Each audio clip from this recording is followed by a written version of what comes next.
Welcome to knowledge treasure hunters. हमने Lucent की series start की थी और आज हम उसी को कंटिन्यू कर रहे हैं। आज के हमारे लेक्चर में हमको देखना है कि हिस्टोरिकल सोर्सेज क्या होते हैं। गाइस, सोर्सेज का मतलब होता है स्रोत, जहाँ से हमें कुछ मिल रहा होता है। तो जैसे कि हिस्ट्री में हम देखते हैं, हम पढ़ते क्या हैं हिस्ट्री में हम पढ़ते हैं कौन से कब कौन सा रूल आया था, कौन से एग्रीमेंट्स हुए थे, कौन से किंग आए थे, कौन से किंग के बाद में कौन सा नया किंग बना था, उनकी क्या पॉलिसीज़ थी, या फिर हमें देखने को मिलता है कि कैसी सोसाइटी थी उस टाइम पर, कौन कौन सी रिलीजियस पॉलिसीज़ फॉलो होती थी। तो ये सब हमें कैसे पता चला, क्योंकि हम तो उस टाइम पर थे नहीं जब ये सब हो रहा था। तो ये सब हमें जो पता चला है ये कुछ सोर्सेज से पता चला है, और उन सोर्सेज को ही हम हिस्टोरिकल सोर्सेज कहते हैं। गाइस, जो हिस्टोरिकल सोर्सेज हैं वो दो तरीके के हैं, लिटरेरी सोर्सेज हैं एंड आर्कियोलॉजिकल सोर्सेज हैं।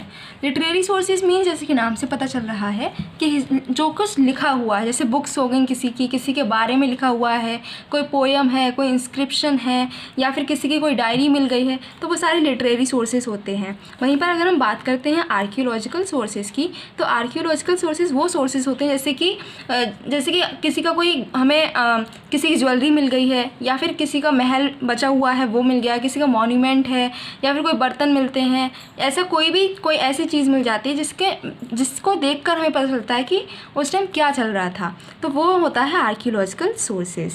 अगर हम कंपेयर करें कि लिटरेरी सोर्सेज बेस्ट हैं या फिर आर्कियोलॉजिकल सोर्सेज बेस्ट हैं, तो हम देखते हैं कि लिटरेरी सोर्सेज बेस्ट हैं। जो भी लिखा हुआ मिलता है वो बेस्ट रहता है। क्यों?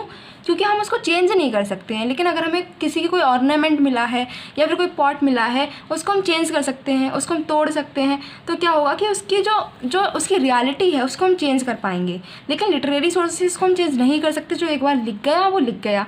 इसीलिए हम लिटरेरी सोर्सेज को बेस्ट मानते हैं आर्कियोलॉजिकल के कंपैरिजन में। लेकिन अगर हम बात एंशिएंट इंडिया की करते हैं, तो एंशिएंट इंडिया के टाइम पर हमें आर्कियोलॉजिकल सोर्सेज ही ज़्यादा यूज़फुल लगते हैं। क्यों? क्योंकि उस टाइम पर जो लिखा गया है, उस टाइम की जो स्क्रिप्ट है, जो भी लिटरेरी सोर्सेज हैं, उसकी स्क्रिप्ट हम समझ ही नहीं पाए हैं। जब हम समझ नहीं सकते तो हमें नहीं पता कि उस टाइम पर लिखा क्या है। इसीलिए हम सिर्फ देखकर ही पता चल सकता है कि उस टाइम पे क्या है। उस टाइम की जो भी हमें चीज़ें पता करनी है, जैसे टाउन प्लानिंग है या फिर कुछ भी उस टाइम पे क्या उसकी सोसाइटी थी, रिलीजियस पॉलिसीज़ क्या थी, ये सब पता करना है। तो उस टाइम पर जो भी सामान मिला है उस टाइम का, वही हमारे लिए बेस्ट सोर्स रहता है। सो एंशिएंट इंडिया के लिए तो आर्कियोलॉजिकल सोर्सेज जो हैं वो बेस्ट है। लेकिन अगर हमें ऐसे सोर्सेज मिले जिनको हम पढ़ पा रहे हैं, समझ पा रहे हैं कि उस टाइम क्या लिखा हुआ है, तब हमारे लिए वो लिटरेरी सोर्सेज बेस्ट हो जाते हैं। तो देखते हैं सबसे पहले लिटरेरी सोर्सेज क्या होते हैं।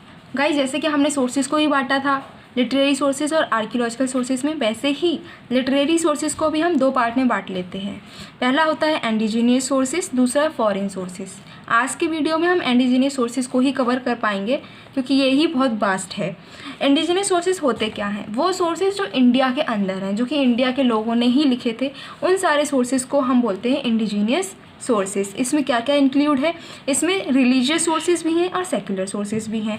रिलीजियस सोर्सेज जो कि धार्मिक सोर्सेज, जैसे कि किसी ने किसी गॉड के बारे में कुछ लिखा है, किसी गुरु के बारे में कुछ लिखा है, किसी को कुछ ज्ञान प्राप्त हो गया, उसने उसके बारे में लिखा, तो वो होता है आपका रिलीजियस सोर्सेज।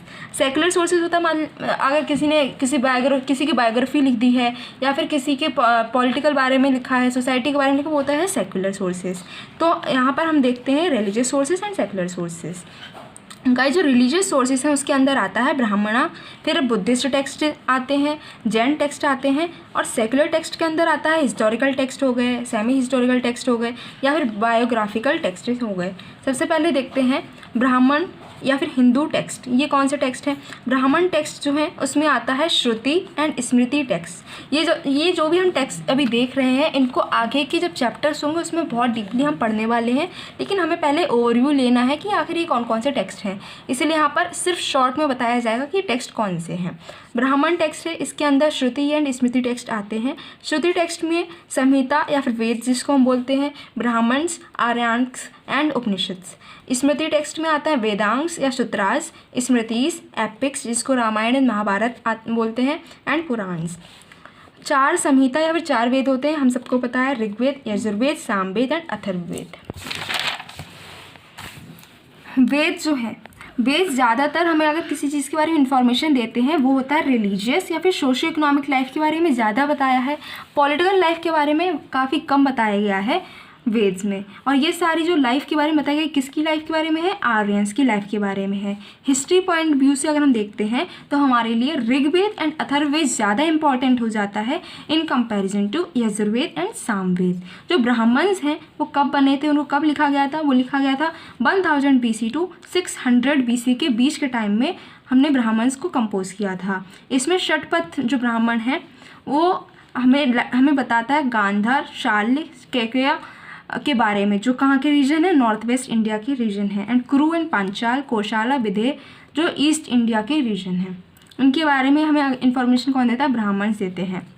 देन है कंपोजिंग टाइम, जो आर्यंस कब लिखे गए हैं वो भी 1000 टू 600 BC के बीच में लिखे गए हैं। लेकिन अगर हम हिस्ट्री पॉइंट्स ऑफ व्यू से देखें तो आर्यंस हमारे लिए इतने इंपॉर्टेंट नहीं है। देन है कंपोजिंग ऑफ उपनिषद। उपनिषद को 1000 BC टू 500 BC के टाइम पर लिखा गया है और इनमें सबसे बेस्ट लर्निंग उपनिषद की है पार विद्या, जिसमें क्या कहा गया है? Spiritual learning. इसकी एम क्या रहती है कि हमें जो है आत्मा का परमात्मा से मिलन की बात इसमें की गई है, जिसको हम पार विद्या बोलते हैं। देन द कंबाइंड स्टडी अगर हम कर रहे हैं ब्राह्मण एंड उपनिषद की, वो हमें बताता है जो किंग प्राक्षित थे उनसे लेकर किंग बिम्बिसार की लाइफ के बारे में, इन दोनों किंग के बारे में जो भी है वो सारी इंपॉर्टेंस इसमें पता चलती है। देन कंपोजिंग टाइम वेदांग्स का क्या है? 6। जो वेदांग्स का कंपोजिंग टाइम है, वेदांग्स कब लिखे गए थे? वो लिखे गए थे 600 BC टू 200 AD के बीच के टाइम में।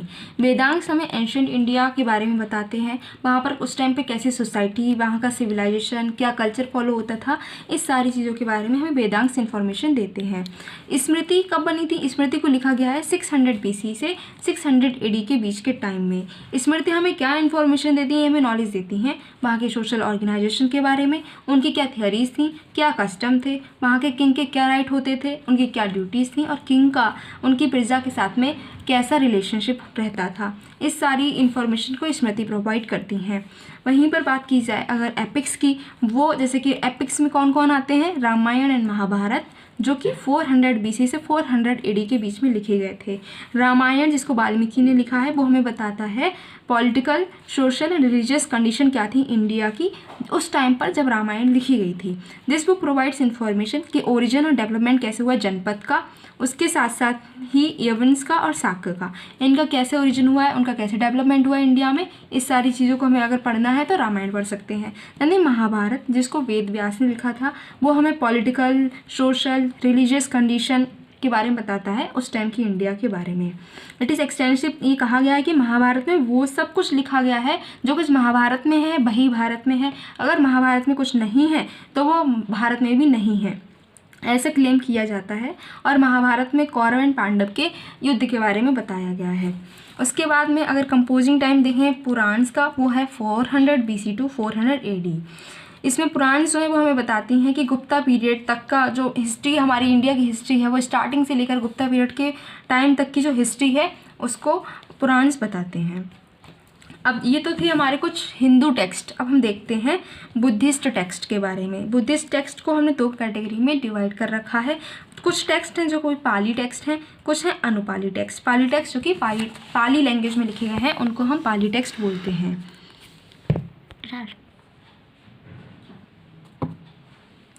पाली टेक्स्ट में देखें तो त्रिपिटका, दीपवंश एंड महावंश, मिलिंद पनाव, ये कुछ ऐसी बुक्स हैं जो कि इम्पॉर्टेंट हैं। त्रिपिटका क्या है? त्रिपिटका सबसे अर्लीस्ट है और सबसे इम्पॉर्टेंट टेक्स्ट है पाली टेक्स्ट में। त्रिपिटका कंप्राइज है, इसमें क्या होती है? इसमें 3 पिटका को हमने कंप्राइज कर रखा है, जैसे कि विनय पिटका, सुत्त पिटका एंड अभिधम्म पिटका। विनय पिटका और सुत्त पिटका कब बनी थी, कब लिखी गई थी? वो लिखी गई थी फर्स्ट बुद्धिस्ट काउंसिल में जो कि राजगृह में हुई थी। वहीं पर अगर बात की जाए अभिधम्म पिटका की, वो 3rd बुद्धिस्ट काउंसिल में लिखी गई थी जो कि पाटलिपुत्र में बिहार में हुई थी। त्रिपिटका क्या बताती हैं? It shows the social and religious life of India. जब 1st सेंचुरी जो है बिफोर क्राइस्ट उस टाइम की जो इंडिया है उसके इन्फॉर्मेशन हमें प्रोवाइड करते हैं त्रिपिटका। विनय पिटका है, उसमें डिसिप्लिनरी रूल्स हैं जो कि एक मोनास्टिक लाइफ में हमें फॉलो करनी चाहिए, कौन से रूल्स एंड रेगुलेशन है वो विनय पिटका बताती है। सुत्त पिटका सबसे बड़ी है और बहुत इम्पॉर्टेंट है तो तीनों पिताका में सबसे इम्पॉर्टेंट है सुत्त पिताका। अम्बाधा सुत्त ऑफ दिग्ग निकाय सुत्त पिताका है। इसमें बताया गया डिस्क्रिप्शन किसका दिया गया है कि क्षत्रिय का जो खून है वो बहुत ज़्यादा प्योर होता है, इस बारे में बताया गया है। Anguttara Nikaya of Sutta Pitaka contains a list of 16 Mahajanapada जो हुए हैं उनकी लिस्ट कहाँ पर है, अंगुतार्य निकाय में है। जताका of Khuddaka Nikaya of Sutta Pitaka contains 549 folk tales हैं, जिनको हम जातक कथाएं बोलते हैं, जिसमें कि हमने बताया है कि 549 जन्म हुए थे गौतम बुद्ध के, वो इसमें बताए गए हैं जातक में। Then the compilation of Jataka had begun in the first century. जो जातक कथाएं हैं उनको कब लिखा गया था, वो लिखा गया था फर्स्ट सेंचुरी BC में। This fact is very clear from the sceneries, क्योंकि अब जो हमें वो कैसे पता चला कि कब लिखी गई हैं, जो कि हमने देखा है भारत एंड सांची स्तूप पर जो कार्विंग हुई है उससे हमें पता चलता है कि उस टाइम क्या सीन थे। उससे हमने ये पता लगाया है कि ये फर्स्ट सेंचुरी BC का टाइम चल रहा है। उसके बाद में आती है अभिधम्म पिताका। अभिधम्म पिताका है, उसमें स्कॉलिस्टिक मैनर में सारे सिद्धांत दिए गए हैं बुद्धा के। दीपवंश एंड महावंश जो है वो श्रीलंका की बुक्स हैं, और उसमें श्रीलंका की हिस्ट्री बताई गई है, लेकिन वो एंशियंट इंडियन हिस्ट्री पर भी काफ़ी नॉलेज प्रोवाइड करती है। फिर ओरिजिनली मिलिंद पनाह जो है वो क्या है, मिलिंद पनाह है question of Milinda is a dialogue between great king Milinda and Buddhist monk Nagasena and Milinda के बीच में जो क्वेश्चन हुए थे, जो बातचीत हुई थी, उसको हमने मिलिंद पनाह बोला है। इसमें हमें वहाँ की economic life, social life, religious life के बारे में भी पता चलता है। अनुपाली टेक्स्ट की बात की जाए तो अनुपाली टेक्स्ट में दिव्य वदन, आर्य मंजूश्री मुलक एंड ललित विस्तार, ये इंपॉर्टेंट टेक्स्ट हैं। दिव्य वदन में क्या है, स्टोरीज है जो मौर्यन किंग्स हैं या शुंग किंग है, इन दोनों के लाइफ के बारे में, उनकी क्या पॉलिसी थी, इन सब के बारे में सारी इन्फॉर्मेशन हमें दिव्य वदन में मिल जाएगी। Then the political events of pre Mauryan period to Vardhan period जो है वो आर्य मंजूश्री मुल्कप में दिखाया गया है। ललित विस्तार में गौतम बुद्ध के एक्ट के बारे में, उनकी सोशल रिलीजियस पॉलिसी, ये सब बताया गया है। अभी हमने हिंदू टेक्स्ट और बुद्धिस्ट टेक्स्ट तो देख लिए हैं, अब हमें देखना है जैन टेक्स्ट के बारे में। Jain text show religious and social condition उस टाइम की क्या थी, वो जैन टेक्स्ट भी हमें बताते हैं। जैन टेक्स्ट वर इवेंचुअली कब कंपाइल किए थे, वो करे गए थे 6th सेंचुरी AD में, जब महासभा हुई थी वल्लभी गुजरात में, तब इसको कंपाइल किया गया था। अमंग जैन टेक्स्ट, जो जैन टेक्स्ट लिखे गए हैं, बहुत सारे टेक्स्ट लिखे गए हैं, लेकिन उसमें 12 अंग ऐसे हैं जो काफ़ी इंपॉर्टेंट हैं। अच्छा रंग सूत्र जो है वो बताता है कि डिसिप्लिनरी रूल्स और रेगुलेशन क्या होने चाहिए जैन मॉन्क्स के। वहीं पर अगर हम यहाँ पर देखते हैं विनय पिताका, वो बुद्धिस्ट के बारे में बताता है सारे रूल्स एंड रेगुलेशन, और अच्छा रंग बताता है जैन धर्म के जो लोग हैं, जो मॉन्क्स हैं, उनके कौन से रूल्स एंड रेगुलेशन होते हैं। भागवती सूत्र throws light on the life of Mahavir जो महावीर हैं, उनकी जो लाइफ है, उनकी लाइफ के बारे में भागवती सूत्र से पता चलता है, और इसमें 16 महाजनपद की लिस्ट भी है। नाम धम्म कथा सूत्र जो है वो महावीर की प्रीचिंग्स के बारे में हमें बताता है। फिर है अंतगा दसाओ एंड अनुतरो बवई दशाओं में जो जैन मॉन्क्स हैं उनकी लाइफ स्टोरीज को दिखाया गया है। विवागसुयम सूत्र में बताया गया है कि कर्म फल क्या होता है। भद्रबहु चरित्र में जो आचार्य थे भद्रबहु, उनकी लाइफ स्केच के बारे में बताया गया है। जो उनके साथ साथ में जो मौर्य किंग चंद्रगुप्त मौर्य थे, उनकी लाइफ के बारे में भी भद्रबहु चरित्र में बताया गया है। हिस्ट्री पॉइंट ऑफ व्यू से देखें तो सबसे इम्पॉर्टेंट जो है हमारे लिए वो रहता है परिशिष्ट पर्व, जो कि लिखा है जैन आचार्य हेमचंद्र ने, वो काफ़ी इंपॉर्टेंट है हिस्ट्री के व्यू पॉइंट से। सो गाइस, हमने अब रिलीजियस टेक्स्ट तो सारे देख लिए हैं, अब हमें देखना है सेकुलर टेक्स्ट, और इसमें सबसे पहला टेक्स्ट है हिस्टोरिकल टेक्स्ट।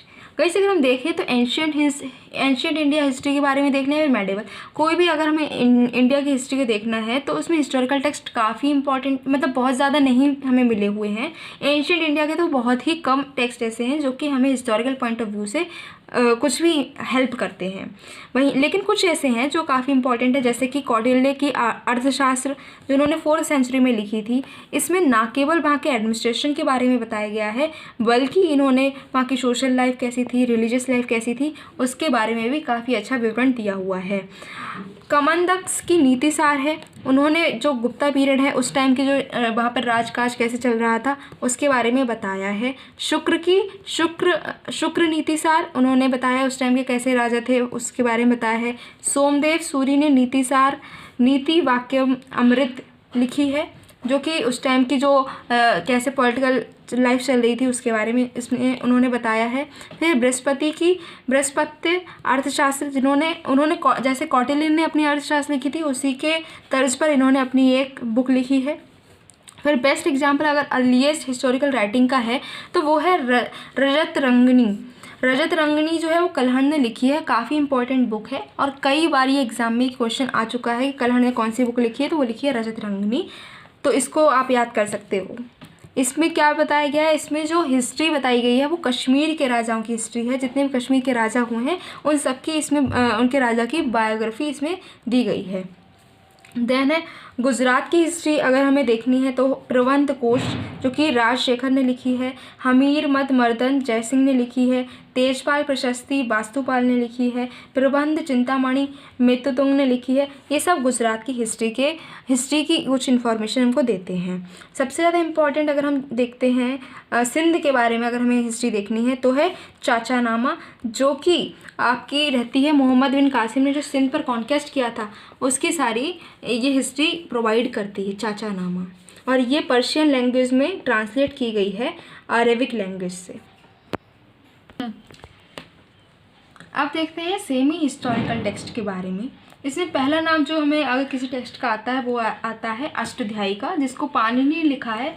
वैसे तो ये ग्रामर बुक है लेकिन ये काफ़ी चीज़ें हमें बताती है मौर्यन और मौर्यन पीरियड के बारे में, pre Mauryan and Mauryan period के बारे में भी काफ़ी कुछ बताती है। कौन? अष्टाध्यायी, जिसको लिखा है पाणिनि ने। फिर गार्गी ने लिखी है गार्गी संहिता, जो कि युग पुराण का ही एक पार्ट है। ये वैसे तो ओरिजिनली ज्योतिष टेक्स्ट है लेकिन ये ग्रीक और सिंथियन इन्विजन के बारे में भी बताती है। पतंजलि ने लिखी है महाभाष्य, जो कि पाणिनि की अष्टाध्यायी है उस पर ही एक कमेंट्री है लेकिन हिस्टोरिकल पॉइंट ऑफ व्यू से भी काफ़ी इम्पॉर्टेंट है।